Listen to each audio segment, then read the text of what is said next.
Hello guys, welcome back to our channel. நான் தான் உங்கள் வெறும். நாம் இன்னைக்கு இதில் பார்க்க போகிறது இப்போ புக் மை ஷோவில் தமிழ் டப்பிங்கோட ஸ்ட்ரீம் ஆகிட்டு இருக்கு த சீடிங் படம் எப்படி இருக்குது அப்படிங்கிறத அந்த உள்ள பார்க்க போகிறோம். ஸோ இந்த படம் வந்து பார்க்கறதுக்கு ஒரு ஹாரர் த்ரில்லர் படம் அப்படின்னு சொல்லி ரிலீஸ் பண்ணியிருக்காங்க. ஆனால் என்ன பொறுத்தளவுக்கு இது வந்து ஒரு சர்வைவல் த்ரில்லர் அப்படின்னு சொன்னால் கரெக்டாக இருக்கும் அப்படின்னு நினைக்கிறேன். ஸோ அப்படி இந்த படம் எப்படி இருக்குது, பார்க்கலாமா இல்லையா அப்படிங்கிறத டீட்டெயிலாக பார்த்துடலாம். பட் இந்த படத்தை பார்க்குறீங்க அப்படின்னா தனியாக உட்காந்து பாருங்கள். ஏன்னா இந்த படத்தில் அடல்ட் கண்டென்ட்டும் சரி, முகம் சுளிக்கிற மாதிரியான காட்சிகளும் அதிகமாகவே இருக்குது. இப்போ இந்த படத்தோட கதை என்னங்கிறத பார்த்துடலாம். படத்தில் நம்ம ஹீரோ இந்த சோலார் எக்லிப்ஸை வந்து வீடியோ எடுக்கிறதுக்காக ஒரு இடத்துக்கு வந்திருக்காப்ல. வந்த இடத்துல வந்து ஒரு பையனை பார்க்குறாங்க. அந்த பையன் நான் தொலைஞ்சு போயிட்டேன் அப்படின்னு சொல்ல அவனுக்கு ஹெல்ப் பண்ணலாம் அப்படின்னு கேட்கும்போது அவன் ஓடி போகிறான். ஸோ அவரை சேஸ் பண்ணிக்கிட்டே நம்ம ஹீரோவும் போக ஒரு கட்டத்தில் நம்ம ஹீரோ தொலைஞ்சு போயிடுறாப்ல. சூரியனும் மறைஞ்சு போயிடுது, சுற்றி இருட்டாக இருக்குது. இந்த நேரத்தில் எங்கேயா நைட்டு தங்கிட்டு அடுத்த நாள் காலைல எழுந்திரிச்சு பார்க்கலாம் அப்படின்னு நினைக்கும் போது தான் மலை அடிவாரத்தில் ஒரு பெண் நடந்து போகிறாங்க. நம்ம வெளியில் எப்படி படுத்து தூங்குறதுக்கு விட அந்த வீடு மாதிரி ஒன்று இருக்குது, அங்கே போய் அவங்கள்ட்ட பெர்மிஷன் கேட்டு அவங்க கூட தங்கிடலாம் இன்னைக்கு அப்படின்னு கீழே இறங்கி போகிறாப்ல.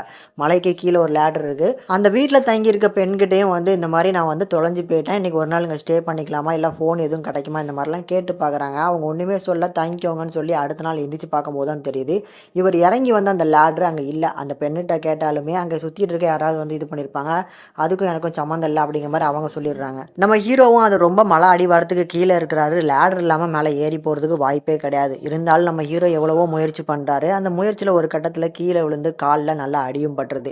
இதுக்கப்புறம் நம்ம ஹீரோ வந்து அந்த இடத்த விட்டு தப்பிச்சு வெளியில் வந்தாரா இல்லையா, அதுக்குள்ளே நடக்கிற அந்த சர்வைவல் த்ரில்லர் ட்ராமா என்ன அப்படிங்கிறத அந்த படத்தோட மொத்த கதையினே சொல்லிடலாம். இந்த படம் பார்க்கறதுக்கு ஒரு டீசெண்டான ஒரு சர்வைவல் த்ரில்லர் ட்ராமாவாக எடுத்திருக்காங்க. ஆனால் ஹாரர் த்ரில்லர் அப்படின்னு சொல்லியிருக்காங்க. ஹாரர் அப்படிங்கிறது இந்த படத்தில் சுத்தமாக ஒர்க் அவுட்டே ஆகலை, எந்த ஒரு சீனுமே இல்லை அப்படின்னு நான் சொல்லுவேன். இதை தாண்டி இந்த படத்தோட பாசிட்டிவ்னு எடுத்துக்கிட்டோம் அப்படின்னா 3 சொல்லலாம். அதில் முதல்ல இவங்க படத்துக்காக சூஸ் பண்ணப்பட்ட அந்த லொக்கேஷன் அவ்வளோ சூப்பராக ஒரு ஃப்ரெஷ்ஷான ஒரு ஃபீலை கொடுக்கும். ரெண்டாவதாக வந்து பார்த்திங்கன்னா அந்த சினிமாட்டோகிராஃபிக்கை சொல்லலாம்.